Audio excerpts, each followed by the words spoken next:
Hi, so this week I'm going to be telling you about an ASA ruling which came out yesterday, and I think it's a good ruling because it's very topical and it's an ASA challenge, so I'll tell you a bit more about what that means. But it's topical because the ruling is against Tottenham Hotspurs, who are in the news for a very good reason and a great win, but obviously in the news too because of this ASA ruling. And I mentioned that it's an ASA challenge, so what does that mean? It means that there hasn't actually been a complaint against this particular ad, not from a member of the public and not from a competitor. So it's not Arsenal or Liverpool who are making a complaint. It's actually the ASA have spotted something themselves and decided that they needed to investigate further. So it can happen, and it does happen when the ASA notice something and they want to take action quickly. So in this case, they've seen something that really needed to be rectified. And so the ad itself, so it's a tweet, and it featured an image of players, including, and this is the crucial part, it included two players, Harry Winks and Davinson Sanchez, who are both under 25. The tweet also showed the William Hill logo, it tagged William Hill and included a link to the William Hill website. So ultimately, this is an ad for gambling, it's a gambling ad.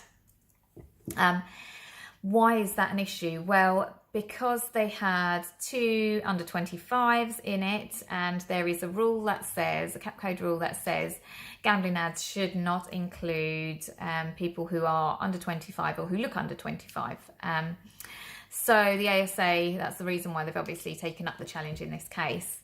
And I think this is an important rule to talk about because there are some exceptions, and if this is the type of advertising that you do, it's important to be very clear what those exceptions are and when you can include players, sports stars who are under 25. Important because quite a lot of them are under 25 or look under 25 because they're on the cusp of being 25. So the exceptions, let's go through those. So if the ad is in a place where the bet can be placed, now you can feature people who are under 25 if the ad is in a place where the bet itself can be placed. So if the ad is, for example, on a gaming betting website where you can actually place a bet and you can make that sort of transactional decision straight away, that would have been fine. In this instance, it's just a tweet. And where they are the subject of the bet. So where the under 25s are the subject of the bet. For example, you are betting on whether Harry is going to score a goal in the first 10 minutes.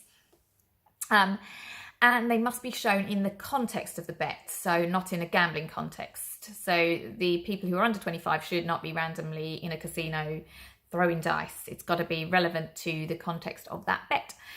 So in this case, with the tweet, those exceptions were not relevant and the ASA upheld their own challenge. So challenge upheld. And as I said, yeah, an important ruling if you really want to understand how or when you can't use young players in your advertising, in your gambling ads. That's it for this week's update. I will have another one for you, as always, next week. So tune in.